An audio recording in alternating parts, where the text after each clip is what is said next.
Everyone, welcome to another G News podcast. Today we are joined by Willow Prime, who is Labour's spokesperson for education. Hey, Willow, welcome to G News.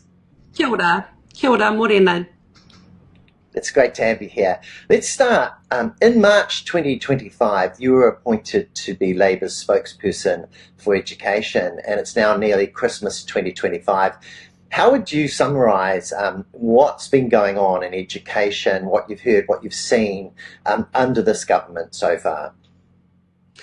Well, as your followers are probably aware, Gerard, there is a lot that is going on in education. It is a huge portfolio. This government has got a lot on its agenda that it wants to change and push through in education. So you're right, I picked up the portfolio in March, and the first issue to hit us was the debacle around the school lunches, and it was still going in March. Of course, it started at the beginning of the year, and something that David Seymour said, would be fixed by term 2, and yet we are still hearing in term 4 issues around the school lunches. Another thing I would say I picked up almost immediately with the portfolio was the minister's Gmail files, which we had obtained through an Official Information Act request. And there was a lot of things that concerned me about the correspondence being done in secret through Gmail, which we are now actually seeing more of that play out as we learn more about curriculum.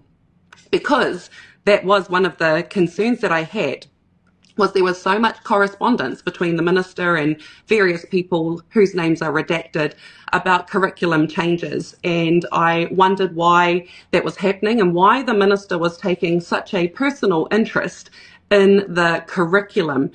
In fact, I went and asked Jan Tinetti and Chris Hipkins what the role of a minister should be in terms of curriculum development. Is it the expectation that I would know how to write a curriculum and that I would have my red pen out and be writing on curriculum documents? And their response was absolutely not. That is what the sector are there for, what the experts are there for. That is not the role of a minister. So I was quite concerned very early on about that. And as we are now dealing with it, a lot more has come to pass. But we have seen the announcement for a once-in-a-generation change to the assessment framework with the scrapping of NCEA. We have also seen a lot in terms of charter schools and other changes that are being pushed through, as we've seen recently with the recent announcements around the removal of Te Tiriti o Waitangi for school boards, the changes to the Teaching Council, ongoing changes in resourcing. So we had the cutting of Te Ahu o Te Reo Māori funding. We've also had the cutting of resource teachers literacy, resource teachers Māori. We have had the cutting of Kahui Ako. These are just to name a few things. There has been a lot happening in this portfolio.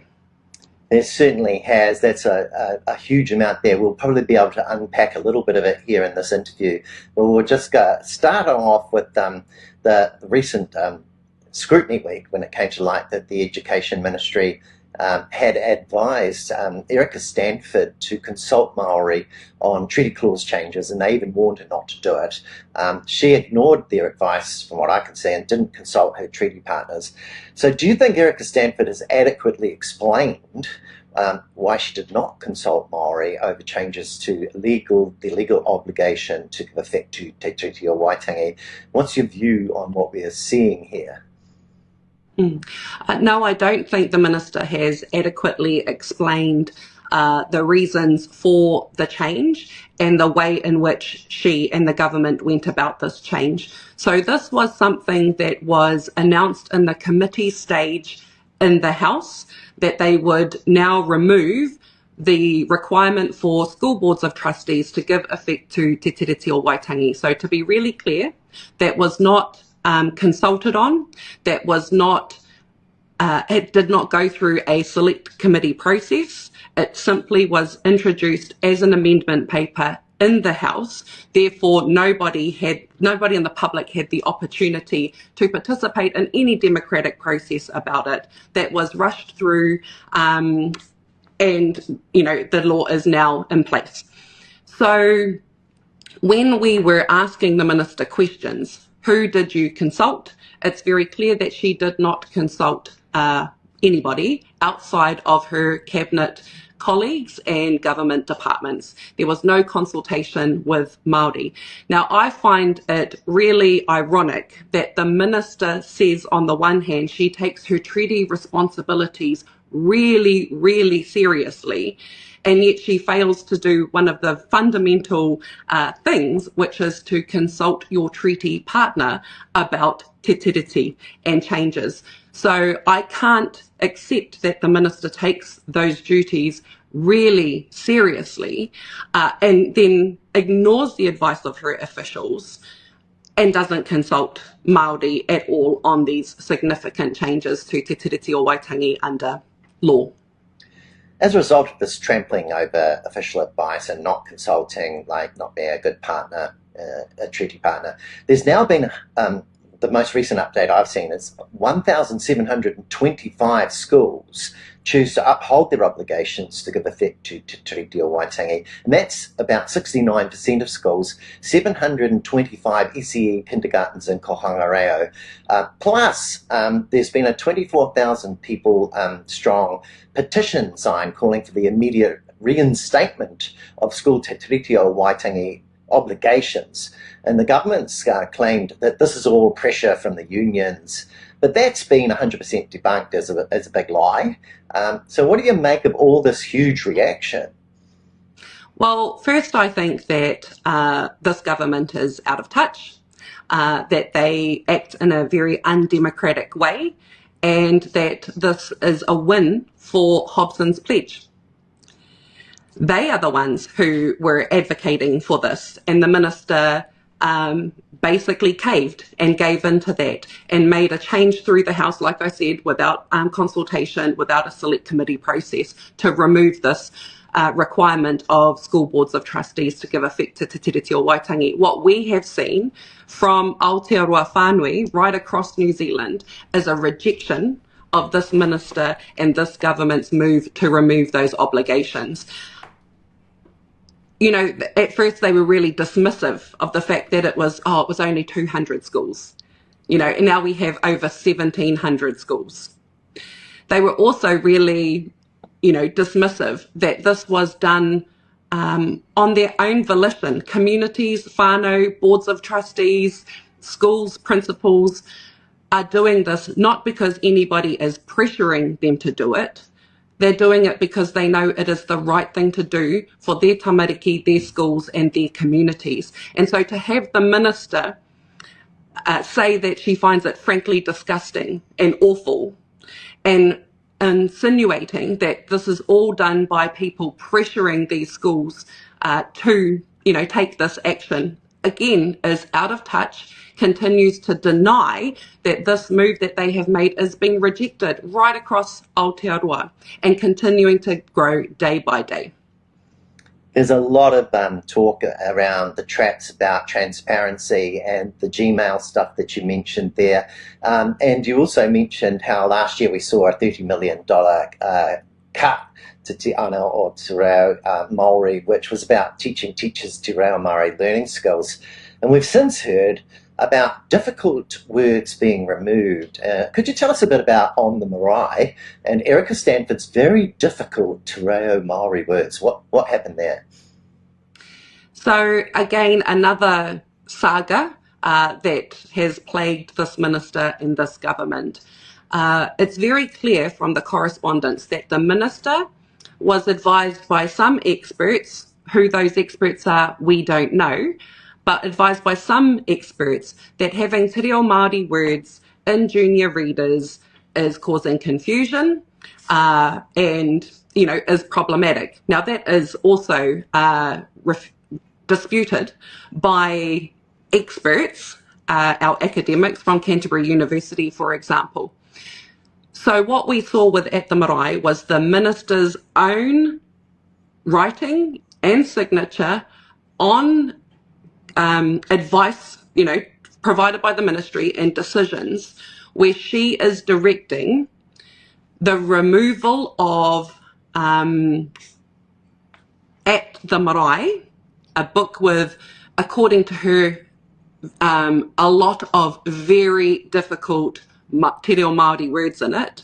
They are words like marae, karakia, koro, not difficult te reo Māori words. The removal of that book as a junior reader, and she said, but it's okay, we're making it into a big book. So we're not, taking it away. Well, yes, it has been removed as a reader for 5-year-olds and replaced as a big book because in her view, her expert opinion, with the advice from some experts who we don't know, she claims these are very difficult Māori words. There was a lot of pushback on this. There was a lot of criticism from, notable academics, educators, experts in education about this decision and what it actually means and what she is actually doing. And again, I asked her questions about this, and I find the answers to that really concerning. Yeah. So another concern you raised earlier about in your summary was the significant changes to the Teaching Council, shifting core functions like setting teacher standards to the Ministry of Education and reconstituting the board with more ministerial appointees. So what kind of concerns have you heard about all this? So I have heard a lot of concerns from the sector, and I just encourage everybody to make submissions on this. They close on the 14th of January. What I'm hearing from the sector is that this is a power grab, a ministerial overreach. It is disrespectful to the independence of the profession, and it's very clear that the minister wants to control the Teaching Council by putting in place more ministerial appointments than other elected members, but also to bring functions within the Ministry of Education. Are they going to do this for lawyers? Are they going to do this for social workers? Why is the government doing this? Why is the minister doing this for teachers? So the response I have heard from the sector is huge concerns about this ministerial political overreach into their sector and their independence. Yeah. Attendance data. I'm going to ask a couple of questions here, like kind of attendance and strike action. Attendance data, term 3, 2025, regular attendance was only 50.3%, which was actually worse than the 51.7% last year. And so why is David Seymour failing to get children to attend school? Because he doesn't have a good reason. Like, when we had COVID, there was a really good reason why attendance might fall down. And, attendance had been down kind of for a long time, but it really was exacerbated with COVID. So he's even tried to blame strikes, which is where the strike thing comes in. So firstly, could you comment on attendance, what we're seeing? And then secondly, why teachers have had to go on strike this year and how that was handled by Erica Stanford? I think what we're seeing with this government around attendance is very quickly reverting to punitive responses to things, still failing to really acknowledge what the underlying drivers and causes of non-attendance are. Schools calling for more support in that space. And yet the solutions that we see from the government are to put more punitive measures in place. They've got an ERO report that, recommends more harsher measures, be taken. And so the concern is that they are using, basically excuses and other reasons to justify this, when what I'm hearing from the education sector and what I'm hearing from schools is they want more support with the actual underlying drivers of it, work with schools, not looking to simply punish schools, with these types of punitive responses. Okay, so when it came to striking... and sorry, just if I can add on that, you might have seen the recent announcement that the school lunches is going to be, attached to attendance. That's really concerning. That's really problematic. The mixing of, basically carrot stick, type response from this government. the school lunches program is about ensuring that our tamariki have full tummies so that they can learn to the best of their abilities, to now link whether you get it or not and, what you're getting to attendance. Again, it just makes no sense. It's the completely wrong attitude. Oh, yeah. And we actually saw this whole little scandal during the week about mouldy lunches, some mouldy lunches showing up. But there's been such a long line of school lunch slot botch-ups, that it's been pretty bad. So when it comes to the focus on money, we're also hearing out of Nelson, I think last night, about another iwi provider that's actually saying, well, we can't just subsidise the government here. Has David Seymour just gone too far on the saving money side of things here? Absolutely. I think, it's been a complete shambles, and issue after issue. In fact, I laid out some of those at the select committee. So we've had children burnt by it, we've had frozen lunches, we've had a child bite into plastics, we've had bugs arrive in meals, and the most recent example of the mouldy meals. This government's cheaper school lunch program has been an abject failure. And instead of acknowledging that and taking responsibility for that and looking properly into those issues, they continue to push the cheaper school lunches program on schools. In the case in Christchurch, that school had issues earlier in the year, had requested to be let out of the school lunch collective, which this government stopped that from happening. Now we are hearing examples of where those who had the internal models, so they had other providers providing lunches, like the iwi provider that we saw in the Nelson case. Because of the funding that is made available to it being too small, it's not financially viable for them to do it. And so they're being forced into the other options, when their preference would have been to stay with their community providers who have been doing a fantastic job for them. So, how many failures, how many issues will it take for this government to admit that the cheaper school lunch program has actually been a failure, failing our children?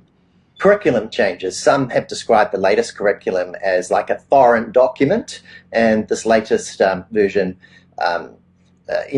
treaty has been badly downgraded, and this is grounded in standardization, prescription, measurement. Can you tell us about what has happened here and what they have done to our curriculum, what principals are saying, what's actually missing from it? So what I have been hearing from the sector are a lot of concerns around the process in which this curriculum was developed. You heard from subject associations, you've heard from academic experts who have all questioned the process in terms of who actually wrote this curriculum document. The ministry says they wrote it. Many of the education sector are saying, we thought we were involved in a process, but we can't actually see our contributions, our feedback in this final document. I asked the minister and the ministry several questions in Scrutiny Week about the level of involvement of the Australian company Learning First in the development of this curriculum. So when the government says this is a curriculum that has been designed by Kiwis for Kiwis, yet our Kiwi experts, New Zealand Principals Federation, subject associations, academic experts, maths experts, all saying this doesn't look like this was developed by Kiwis for Kiwis. We are trying to get answers out of the minister and the ministry, and it is proving very difficult. I feel like we're having a debate maybe on semantics about that. But what's very clear is that this is a more standardized, prescribed curriculum that is more about rote learning than it is about teaching critical thinking, problem solving, really important skills that our tamariki need for their future. So I support the concerns that we are hearing from the education sector, not only about the poor process that has been undertaken by the minister, but also the substance of what is in this draft curriculum. Teaching for the test. Recently there were some very bold claims made about students rocketing ahead by a year or two after 12 weeks of a small group mentoring in maths. But Massey University's Professor Jodie Hunter said this only covered a very small area of maths using the old curriculum, and we saw the new curriculum used to suggest there was an absolute crisis, and now the old curriculum used to suggest absolute success. Erica Stanford suggests it was all somehow consistent. But how can this all be consistent? What do you make of all this teaching for the test and all these bold claims?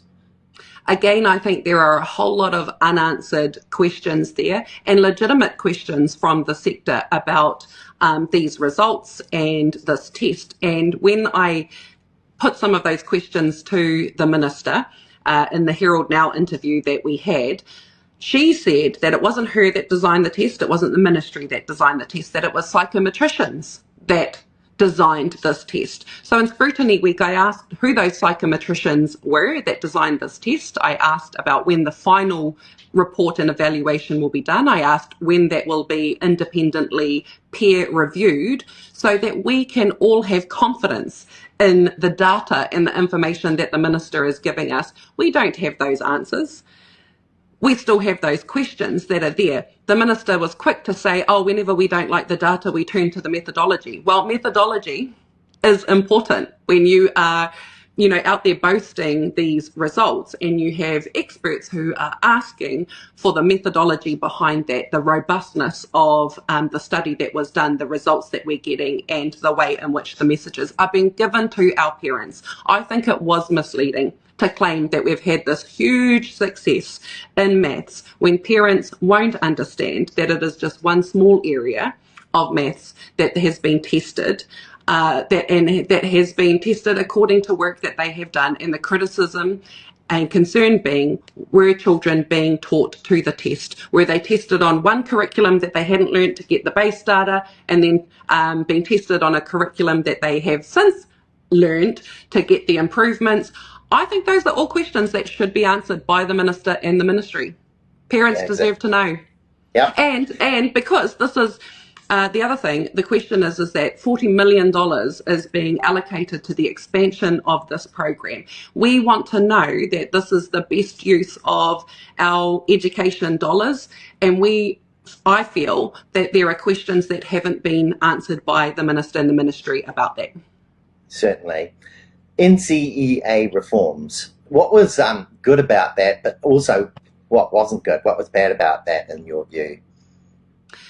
What I would say, once again, that is bad about it is the process that the Minister has undertaken to make a once-in-a-generation change to our assessment and qualification framework. When I engaged with the sector, I was really concerned that nobody appeared to know what was happening with NCEA, that people had been part of a small group, others had been shut out, non-disclosure agreements had been signed. So when the announcement was made, it came as a complete surprise to so many in the education sector, because there had been, in my view, a poor process followed by the Minister. And then there's the questions around the substance of the proposal.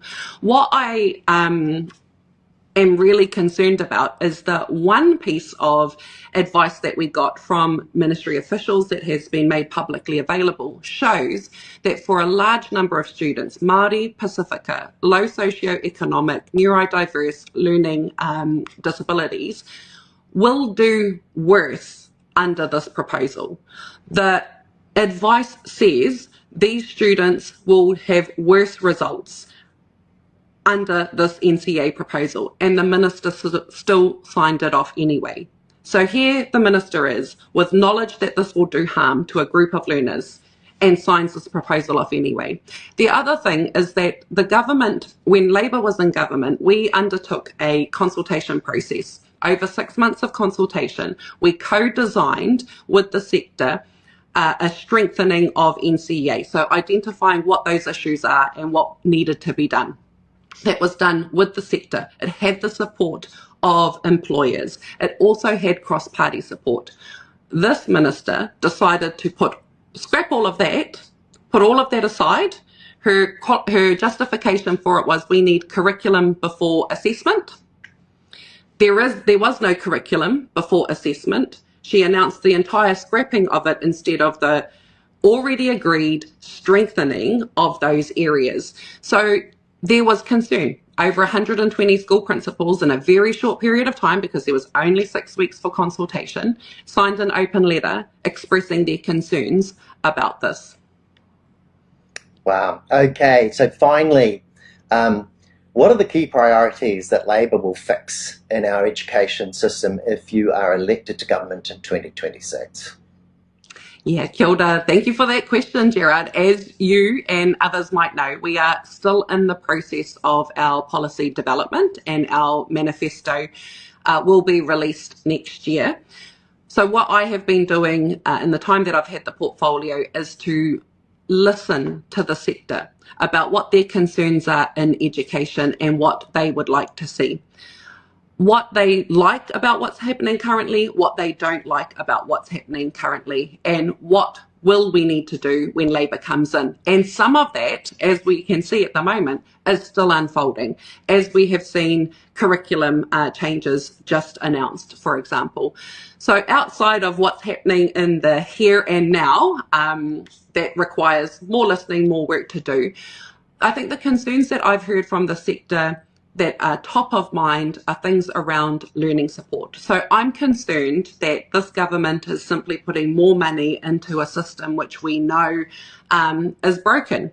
And we undertook, while in government, the highest needs review, and there was work that Jan Tinetti was doing in terms of the outcome of that review and further work that needed to be done. That has been stopped. So I think that we're hearing from NZEI, for example, that learning support is a huge concern for them, and the call for more teacher aides in classrooms. So that is an area that needs more work on it, and something that I'm doing in the background. But also observing what this minister has announced and how that is being received by schools. Very difficult, because some of it will not come into effect until 2027 and beyond. So, we're talking about it, but not actually seeing those changes made. Another one that's a real concern for me is our workforce strategy. So we have so many teachers leaving for Australia. We have a workforce shortage. I have been speaking to the deans of education, to those in the education sector, to principals who are advertising and trying to fill their vacancies with huge difficulty. So there is more work that we need to do around having a proper workforce development strategy that is going to alleviate these issues and better plan for the future. Safe and inclusive schools. This is something responding to what I'm hearing from tamariki. Our children have been telling us through various surveys that we have done and feedback that we're getting that our schools need to be safer and they need to be more inclusive. So there's more work that we need to do in that space. Alternative education. I'm really interested in what is and isn't happening in that space. So that's something that I've been having conversations about and wanting to explore more. But Gerard, the list goes on. Yeah, there's a lot there. Thank you very much for talking to us here at G News today, Willow Jane. It's been very enlightening. One of the themes running through a lot of the discussion today was who is behind this, a lack of transparency, the whole Gmail thing, who's actually designing stuff, who's doing stuff and why. We can't get answers to that. A lack of consultation all the way through. Thank you very much for talking to everyone and being so connected to the sector. And we wish you all a very, a successful opposition in the next year leading up to the election, and hopefully have you back here again to talk to us all again at some stage. Kia ora.